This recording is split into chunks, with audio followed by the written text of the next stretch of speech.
Hi, it's Erica, and I just wanted to share with you guys a really quick rundown of a full moon ritual.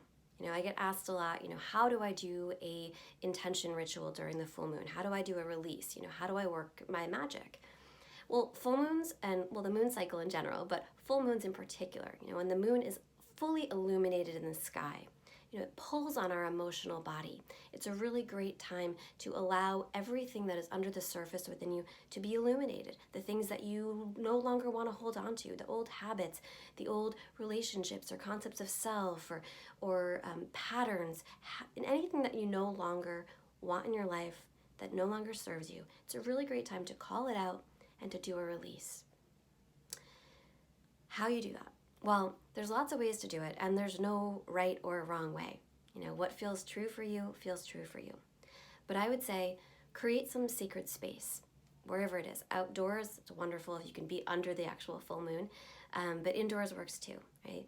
Play some calming music, burn some sage or Palo Santo or some scent that resonates for you and that feels good and that represents the aspect of clearing, right? Essential oils, whatever's going to make you feel comfortable, safe, secure. Call in, any energies that you work with, if you believe in angels, spirit guides, your loved ones that have passed over who still watch over you. Create that sacred space, meaning I know that I am here to do a purposeful, intention-setting, magical ritual, right? It's different than, say, sitting and watching TV. I'm doing something purposeful here, right? Not that watching TV isn't purposeful, but I'm doing something magical, we'll say. Then I would get a piece of paper out and I would write down all the things that you are releasing with this full moon, this part of the cycle. Old habits, like I said, exes, old jobs, ways of thinking of yourself. I'm releasing perfectionism. I'm releasing my critical habits of myself. Write it all down. Get it out. It could be like a book if you want, as long as you need to get it all out. And then when you're done, read it out loud like, I am releasing. Name everything. And then, ceremoniously, however it works for you, rip it up, burn it, shred it, flush it down the toilet, whatever you need to do to say, okay, I am getting rid of this. And it's done. So it is. And then once you've released it and you feel like you really watched it, called it out of your energy, you have to call in what you desire, right? We can release something, but unless we're calling something else in, it kind of is just empty space, right? So take out another piece of paper. And at this point, I also recommend having a candle, some crystals, or some other objects that will hold the energy of what you're intending, what you're calling in. A full moon ritual, even a new moon ritual too, should have an element of release, but also intent. So get that other piece of paper, and I would say keep it in a journal. And I actually like to make it really fun. I'll take out markers, I'll do some drawings, what I'm calling in. What do I want? How do I want to feel? What do I want to be doing? Who do I want in my life?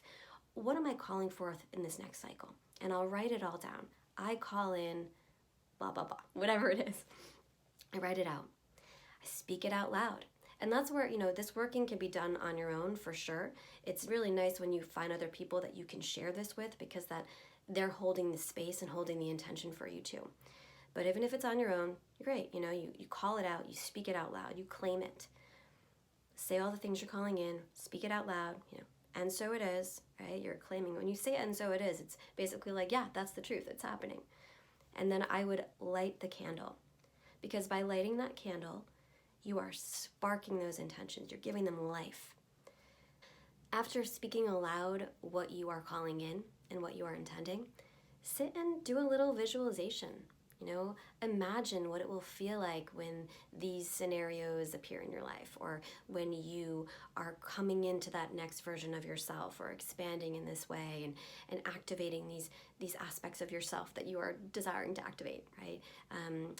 Gaining these new jobs or relationships or situations or homes or whatever it is that you're calling in.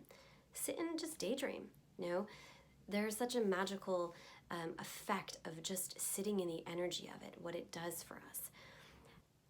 You can let the candle fully burn out if you feel safe doing that. Otherwise, I would say, however long that candle is going to take to burn, 1 day, 3 days, 7 days, you can snuff it out using a glass jar or another top of a candle throughout the day when you're not around it.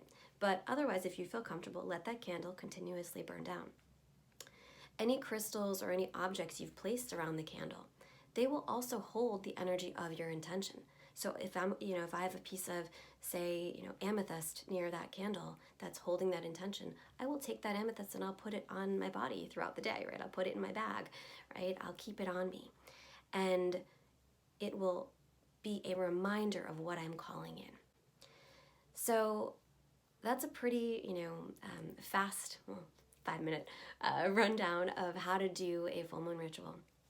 But do whatever feels most aligning for you. Like I said, there is no way to do it wrong. Any time that we are claiming something, life is listening, and life is always saying yes to what we are intentionally putting out there, and what we are speaking, and what we are meaning behind the words we are saying.